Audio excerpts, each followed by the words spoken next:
Урматтуу мекендештер, Хадича бизге мындан bir ay болуп калды.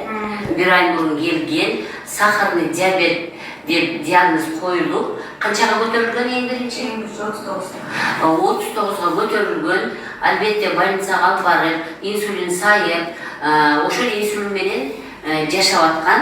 Bir жума жашадыңар, менимче, 7 жума. 3 неделя.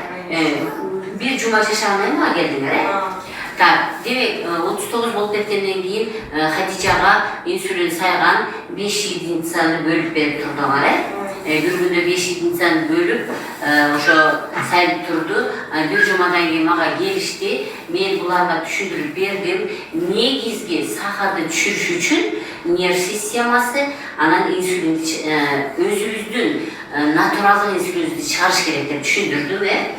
Баламдан сурадык. Демек кызды апасы айтып калды, менимче ушул мектептен орус класстан кыргыз класска которгондо бала бир аз нервтенип калды окшойт, ошого байлаштырабыз деген гана ойду айтты. Демек дегеле эмне үчүн жаш баланын сахары көтөрүлүп кетет?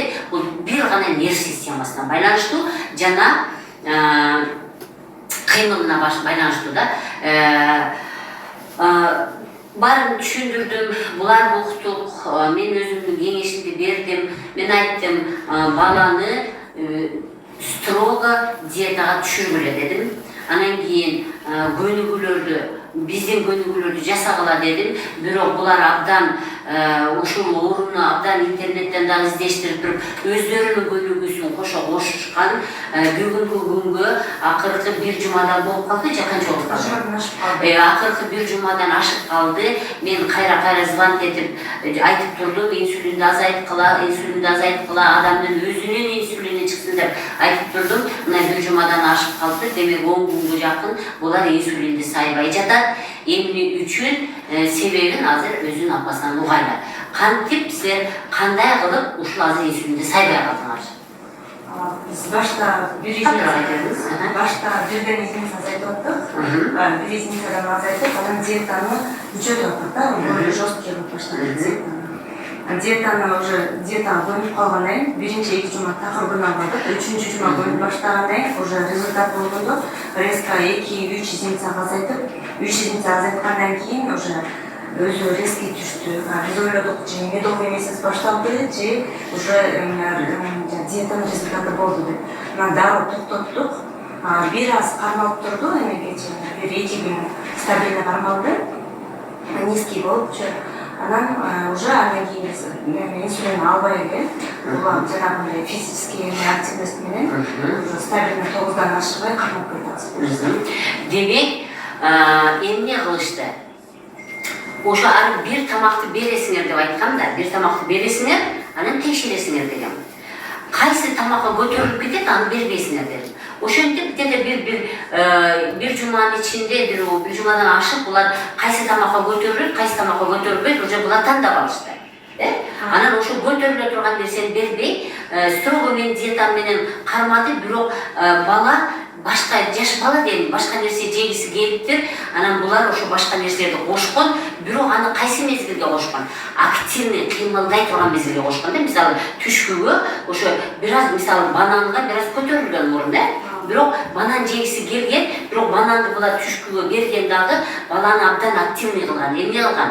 Өтүн чыгарганга, уйку бездин соогу, уйку бездин инсулини чыгыш үчүн булар көбүрөөк көнүгүүлөр жасаткан. Томолоткон, секирткен, ойноткон, кол менен мен айткан массаждарды жасаткан, өздөрүнүн көнүгүүлөрүн кошкон. Ошондо баягы тамак сиңип кеткен дагы банан сахар көтөрбөй калган. Көрдүңүздөрбү? Демек, урматтуу мекендештер, мына азыр 1 жумадан ашып инсулин сайбай жатат. Эгерде кимдин баласы инсулинге отурган болсо, коркпоңуздар, нерв болбоңуздар. Мен дайым айтам да, эне менен баланын энергиясы бир болот. Мен энеге да айттым, сен көңүлүңдү жакшы койгун, сен сыгылбагын деп. Не только энеси, атасы да буга кошулган. Атасы азыр көбүрөөк көнүгүүлөрдү жасатып атат экен да. Атасынын диетасы, атасы эми көбүрөөк өзү колу менен жасап берип, ушул сахарды көтөрбөгөнгө тамақтарды таңдап, анан жейін деген тамақтарын içine беріп, бирок көбүрөөк кыймылдатып жатат. Көбүрөөк кыймылдатып деген сөз, бул деген өт менен уйку бези согу жакшы чыгып атат деген сөз. Демек, баланын өтү менен уйку бези жакшы чыкса эле, бардык орunu бир эле бала эмес, деги эле дүйнө жүзүндөгү адам өзүнүн өтүн, уйку безин, боорун ушул 3 орган деле жакшы иштетсе, бардык орган чыгып кетет. Демек, мен дагы силерге ден соолук каалаймын, көбүрөөк ошол диетаны карманып, өзүнүн инсулини чыкканга чейин дагы көбүрөөк убакыт керек, 1 ай керек, 2 ай керек, мына 1 ай 2 айдын ичинде ошо баланын инсулини кадимкидей чыгып калат дагы, Кудай буйрса инсулин албай бул оорудан айрылып кетет деген ниет менен урматтуу мекендештер, силерге дагы чын ден соолук.